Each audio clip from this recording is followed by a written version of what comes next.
রাহুল সংকীর্তায়নের জন্মদিনে চিন্তনে শ্রদ্ধার্ঘ্য। রাহুল সংকীর্তায়ন এমন একজন মানুষ যার স্বপ্ন ছিল সমাজ বদলের। কৈশোরে বাবা মাকে হারিয়ে মাতুলালয়ে দাদুর তত্ত্বাবধানে বিহারে এসে মাদ্রাসায় পড়াশুনো করেন। বেশি পড়াশুনো হয়নি অর্থ সংকটে। এছাড়াও ধর্ম, উচ্চনীচ, জাতপাত, নানা ধরনের সামাজিক উৎপীড়ন মেনে নিতে পারছিলেন না। ভাবতেন, এই সমাজ সকলের, কেন থাকবে এই বৈষম্য? এর উত্তর খুঁজতেই মূলত তিনি বাড়ি ছেড়েছিলেন। ফিরে এলেন মহাপণ্ডিত, গবেষক, বিখ্যাত সাহিত্যিক, গ্রন্থকার, ঔপন্যাসিক, রাজনৈতিক চিন্তাবিদ রূপে। এ পথ সুগম ছিল না, অনেক ওঠাপড়া, তবুও বর্ণনাময়। তিনি প্রথমেই মহারাষ্ট্র পৌঁছান। সেখানে ভাষা শিখে মানুষের সাথে মিশে নিজেকে অনেকটাই এগিয়ে নিলেন, শিখলেন তামিল ভাষাও। এখানে কাটিয়ে গেলেন বেশ কিছুদিন।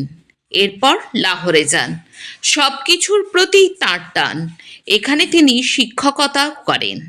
এই সময়ে তিনি পত্রপত্রিকা মারফত জানতে পারেন রুশ বিপ্লবের কথা। কিছু রাজনৈতিক কর্মকাণ্ডে যুক্ত হয়েছিলেন, ফলে পরিব্রাজক জীবনে কিছুটা ছেদ পড়ে। এরপর চলে গেলেন নেপালে। সেখানে ১.৫ বছরের অবস্থানকালে বহু বৌদ্ধ পণ্ডিতদের সঙ্গে বন্ধুত্ব করে বৌদ্ধ দর্শনের জ্ঞান লাভ করেন এবং শ্রীলঙ্কায় যান।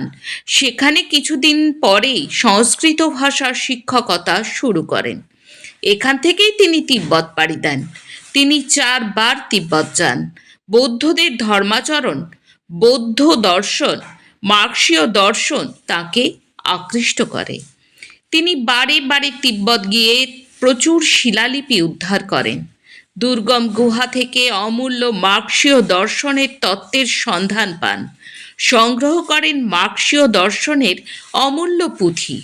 প্রচুর শিলালিপি উনি উদ্ধার করেন। তাঁর অফুরন্ত জ্ঞান পিপাসু মন কিছুটা হলেও পূর্ণ হয়। ফিরে এসে উত্তরাখণ্ডে যান।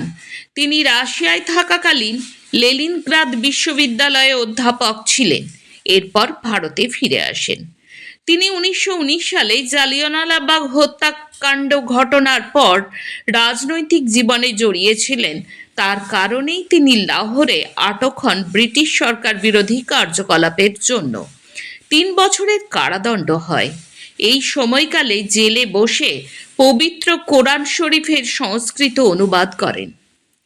১৯৩৯ সালে বিহারে যখন কৃষকেরা তাদের জমি থেকে উচ্ছেদ হচ্ছিলেন, রাহুল সংকীর্তায়ন সেই আন্দোলনে নেতৃত্ব দেন এবং গ্রেপ্তারও হন।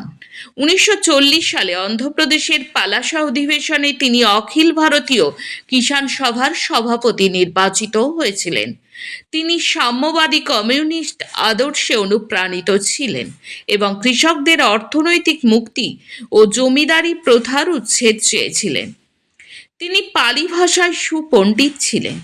তিনি নিজের নাম পাল্টিয়ে রাহুল সংস্কৃতায়ন করে নেন। বিহারে এসে তিনি ডক্টর রাজেন্দ্র প্রসাদের সঙ্গে কাজ শুরু করেন। গান্ধীজির বিভিন্ন কর্মসূচিতে অংশগ্রহণ করতেন। এই সময় তার কমিউনিস্ট সদস্যপদ বাতিল হয়। তিনি বিহার কংগ্রেসের সভাপতির দায়িত্ব পান। সারা পরিব্রাজক জীবনের রীতি টেনে দুর্দান্ত লেখনী ভাণ্ডার উপহার দিলেন, যা তাঁর জীবনের আহরিত। তার শ্রেষ্ঠ রচনা বললেই মনে আসে ভলগা থেকে গঙ্গা। রাহুল সংস্কৃতায়নের রচিত ভলগা থেকে গঙ্গা হল ১৯৪৩ সালে প্রকাশিত ২০টি ঐতিহাসিক গল্পের একটি বিখ্যাত সংকলন। এই বইটিতে খ্রিস্টপূর্ব ৬০০০ অব্দ থেকে ১৯৪২ সাল পর্যন্ত আর্যদের ভলগা নদী থেকে গঙ্গা অববাহিকা পর্যন্ত স্থানান্তরের কাল্পনিক ইতিহাস ও সামাজিক বিবর্তনের চিত্র ফুটিয়ে তোলা হয়েছে।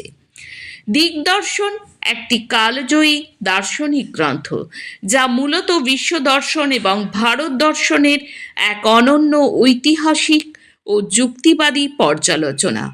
১৯৪৪ সালে প্রথম হিন্দিতে প্রকাশিত এই গ্রন্থে প্রাচীন গ্রিক দর্শন থেকে শুরু করে ভারতীয় দর্শন পর্যন্ত নানা মতবাদ সহজভাবে তুলে ধরা হয়েছে। এছাড়াও মহামানব বুদ্ধ, তিব্বতের ১৬ বছর, যাত্রী, ইসলাম ধর্মের রূপরেখা, তোমার ক্ষয়, নতুন মানব সমাজ, এছাড়াও উপন্যাস বিস্তৃত যাত্রী, ভবঘুরের শাস্ত্র, ভাগো নেহি দুনিয়া কো বদলো, চেতনায় দাসত্ব, এরকম অসংখ্য লেখনী ভাণ্ডার তিনি আমাদের উপহার দিয়েছেন। তিনি অনেক সম্মাননা পেয়েছেন। ১৯৮৭-তে সঙ্গীত নাটক একাডেমি, ২০০২ সালে পদ্মভূষণ, লতা মঙ্গেশকর পুরস্কার, শাহু মহারাজ পুরস্কার, মহারাষ্ট্র গৌরব পুরস্কারে তিনি ভূষিত হন। এই মহাপ্রাণ ১৯৬৩ সালের ১৪ এপ্রিল প্রয়াত হন, রেখে যান অমূল্য স্মৃতিভাণ্ডার। চিন্তন জানায় তার প্রতি গভীর শ্রদ্ধা।